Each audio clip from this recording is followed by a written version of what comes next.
as one who is qualified to take charge of a ship entering or leaving the port.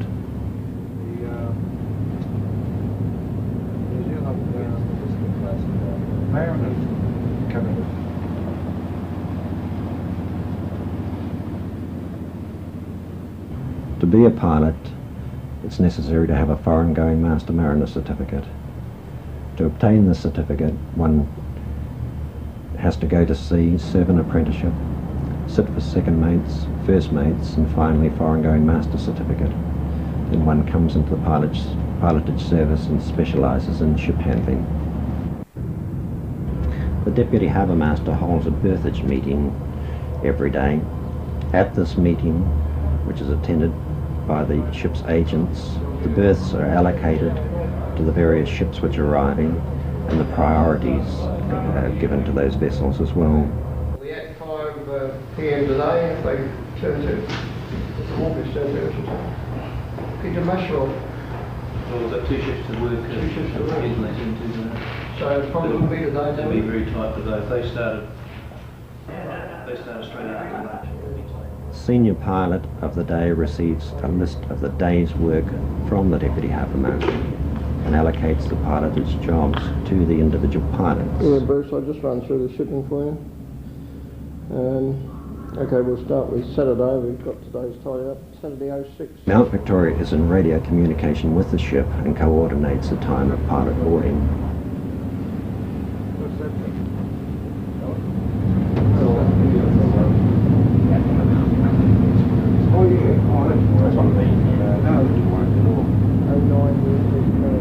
Australian Venture, Auckland Pilot. Yes, good morning. We're at Rangi Beacon heading towards you. Alright, thanks very much. We'll in a few minutes. The history of piloting can be traced back 4,000 years to the days of Abraham, when in of the Chaldeans was quite a busy port, employing pilots on the river Euphrates. Is now several miles inland. The first pilotage in Auckland was carried out by Captain David Ruff, who was harbour master from 1840 to 1853.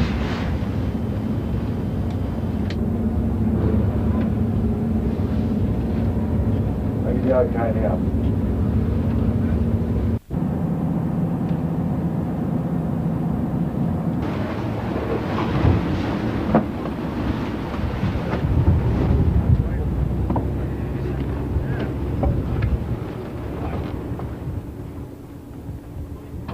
When the pilot boards a ship, the captain hands over the navigation of the ship to him, but the captain is still responsible for his own vessel. You on the forecastle?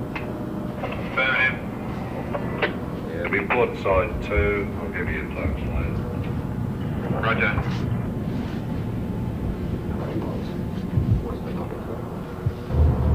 On board the ship, there was a quartermaster on the wheel and an officer on the engine room telegraphs.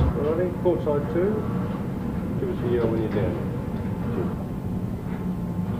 Ships come down the Gulf, approaching the Rangitoto Channel, using the lead light situated on the cliffs at Takapuna. Pilots board usually about 2 miles north of Rangitoto Lighthouse, anywhere in this vicinity here.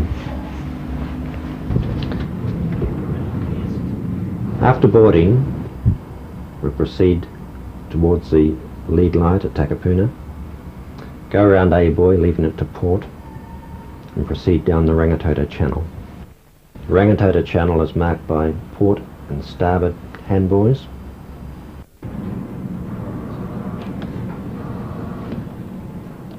At the southern end we have 2 lead lights, the northern lead light there, southern lead light here at St Heliers Bay. When we have those lights in line, we know that we're in the centre of the channel. With the Australian Venture, we're proceeding up the channel at around about 12 knots. I've calculated that we'll have the least depth of 1.5 metres under our keel on the way up the Rangitoto Channel. We occasionally have hazards in this area, with small boats fishing, yachts and launches passing close ahead of the ship. You'll get 2 tugs lines, probably centre lead and starboard shoulder, but wherever the tugs want to put themselves. Ready, Brad.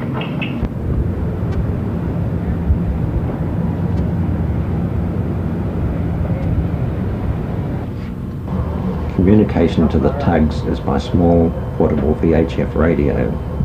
The masters of the tugs work to our orders. Tugs are necessary for working in the confined spaces between the wharves. Let's stop both engines. Stop two. A strong air pump on the end. Just off the end of it, it's where the yacht is going past now.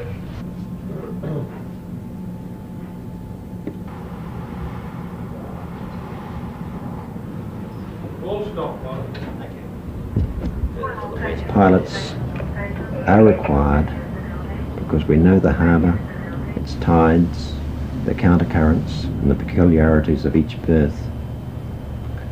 Also we know the wind effect that we're going to experience on the vessels and the handling qualities of different ships.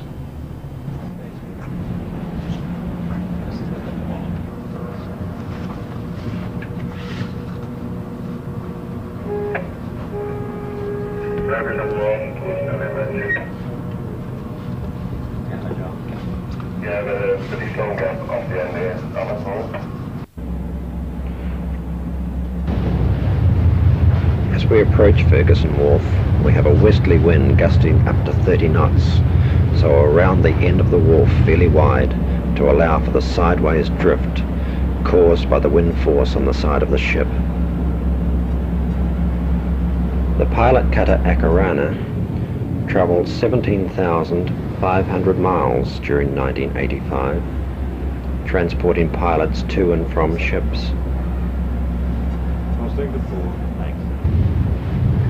To assist the ship turning round the end of the wharf, the tugs Daldy and Tamaki are pulling the bow to port with a combined pull of 45 tons, while the tug Hauraki aft is pulling the stern to starboard with a pull of 40 tons. In 1985, Auckland pilots handled 2,102 vessels, with a total gross registered tonnage of 29,265,000 tons. These ships, which came from all parts of the world, include passenger ships, bulk carriers, general cargo ships, container ships, roll-on, roll-off vessels, tankers, Russian, Japanese and Korean trawlers, and some foreign naval vessels. Pilots play a key role in the operation of the port because they have specialised in ship handling and know the peculiarities of the port.